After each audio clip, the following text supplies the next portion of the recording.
On January 6, 2003, Kenyans witnessed the dawn of a new era in education. The just elected president, Honorable Mwai Kibaki, had made primary school education free, thereby requiring every child regardless of their walk of life to attend school. Tutafanya uchunguzi tuone kuna mtoto wa miaka fulani ambaye hayuko shule.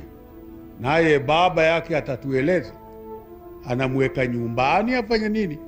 12 years on, the plight of Kenyan students is worsening as pertains to teacher strikes.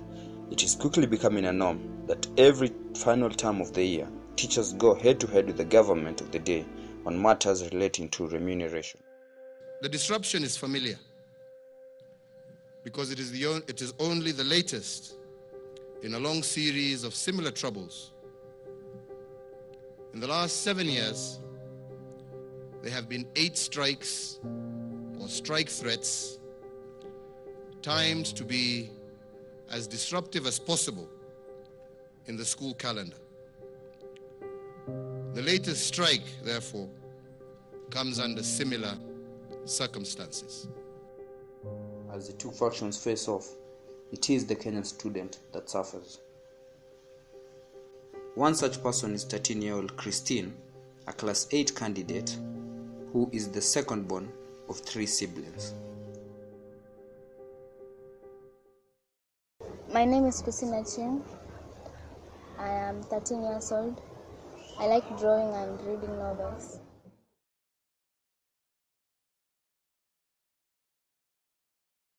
I school at Olympic Primary, Kibera, and I enjoy science because I believe that it is the subject that is going to help me achieve my goals.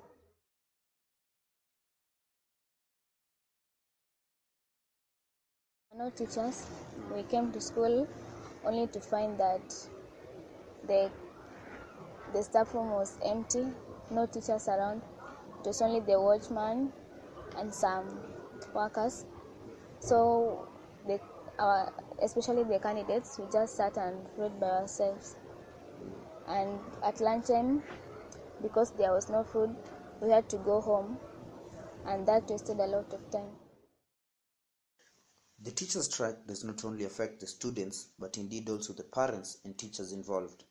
For the parents, the strike means that all the investment put into education of their children has a high risk of going to waste, as they pay for services that the students do not receive. Okay, it is painful. What we went through was painful. Unapata, like the one who was in Form 2, I had already paid school fees. Now still, I had to accommodate her here, making new budgeting. She has to take her lunch, supper, so it was really painful. For teachers, on the other hand, it delays their schedules in terms of syllabus completion and also demotivates them greatly. 1.1 trillion collected in revenue last year. Kenya shillings 568 billion went to pay our wages, meaning that 1.5% of our population consumed 52% of all taxes raised. By saying that there is no money, to me as a teacher, I feel that is actually purely belittling teachers, like the works of the teachers are not being recognized, like they have not actually fully understood the role that the teacher playing in this economy. I think if we are looking at the incident of, let us say, that in the issues of radicalization or whatever, I think because they have not recognized teachers, teachers can do a big role in actually even ensuring that the peace equal, so that the economy grow. They are complaining, but they don't know people who can actually help them to actually have that environment where things are moving. Yes, because consider the issues of today, tourism sectors has gone down just because of radicalization and who can play the big role. Because we have them here, we have the pupils. From here, they can live and go, and they become threats to the society of the country. I mean, Therefore, the word no man is belittling teachers.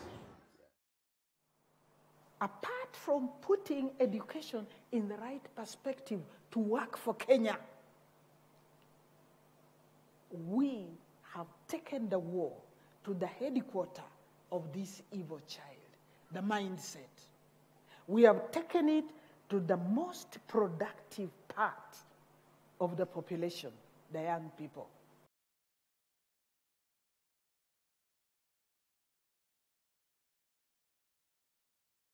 Yeah, especially in public schools. Like right now, they have even stressed there is no increment they're going to make. So even teachers themselves are never motivated, and we fear that more strikes have yet to come. You see, now the teachers went for strikes and the street, and then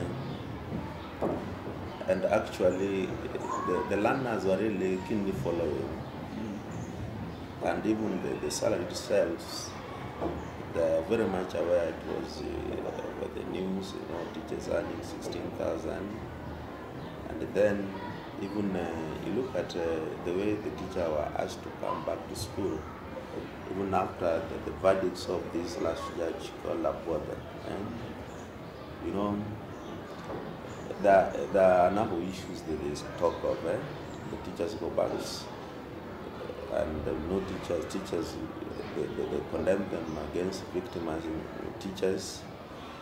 And when you see, it is all the teachers who follow the order of the court by coming back, and the teachers are to pay their September salary, they are not paid. So, they're really bringing what you call low self-esteem. No teachers need to be. Okay, what I feel in our country, courts are not independent. I think they rely on the government for advice. So many issues, you find the court is not independent. It has to rely on the government. So I still blame our government. The government is spoiling, and I'm seeing that even trend today is you go to colleges, there are few teachers are training, and in future, probably go back to those days they used to employ and train teachers. Many teachers are repeating the profession, and therefore, eventually, when you look at the government, actually, you hear the issue now they're employing contract teachers, relief teachers. I think that's making use of that so that they will make teachers. In the real sense, they believe teachers are very dispersed. Okay, you are dispersed before you organize yourself. Now, today, I think teachers are really organizing themselves so that they prepare for themselves for any eventuality.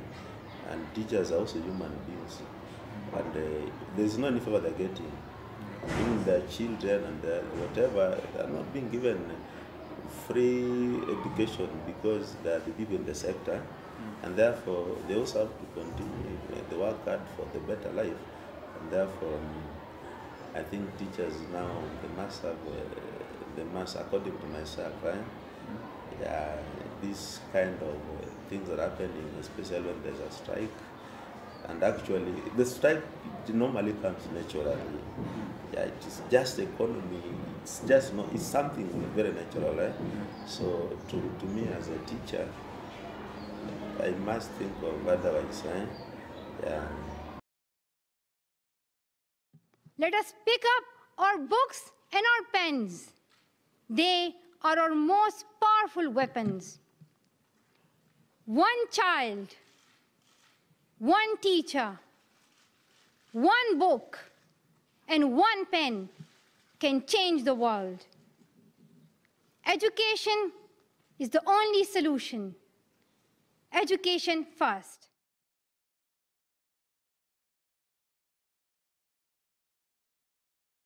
According to the government, they were trying to create equality, but to me, I feel that was unfair to private schools because there are so many people, including I teach in a private school. So the moment they were going to stop this, it means I was going to be stopped from my job. And those parents in private schools, they pay for their children. So I don't see, I couldn't understand where it was really, I don't understand why the government was trying to decide on that. To us, we can say, though, it was a threat, yes, but we term is like a threat with no wisdom. With no wisdom, it was a kind of a baseless threat. Because when you look at teachers, they have the union, and they look at these issues, the issues that the government themselves, they took teachers to the court, and thereafter there was verdict, and by the same court that they trusted. Okay, I think that was just one way of pushing. It was a way of just pushing, just to let the government know how serious the strike was going to affect the whole country. Apart from syllabus completion and demotivation, the teachers wasted valuable time and were subsequently not paid for the month of September.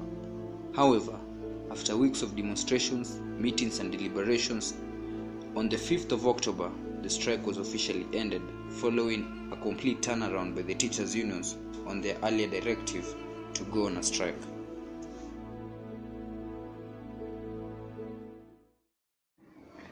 Okay, I was also disappointed because at first I saw the union leaders very strong. They were standing with the teachers, and it was my surprise that the last moment they declared the strike off and ordered teachers to go back. So I don't know what really took place between the government and these union leaders.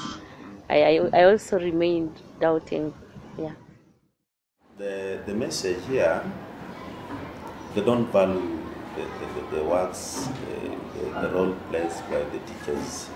You know, they're also working in the sector of education, but they don't know that the teachers, the classroom teacher, the people are implementing everything. Okay, it is my fear still. It might interfere maybe with Form 1's election. I still really fear. I really fear. Through education, you can also better yourselves in other ways. You learn how to think critically and find solutions to unexpected challenges.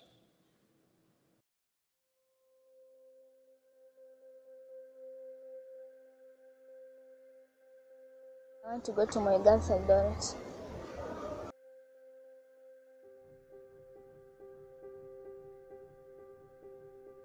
I want to be a surgeon because I have the passion of saving lives.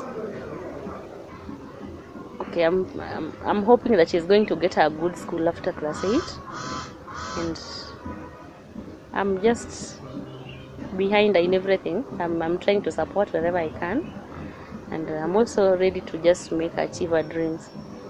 And I know she's capable of making it. That's my confidence.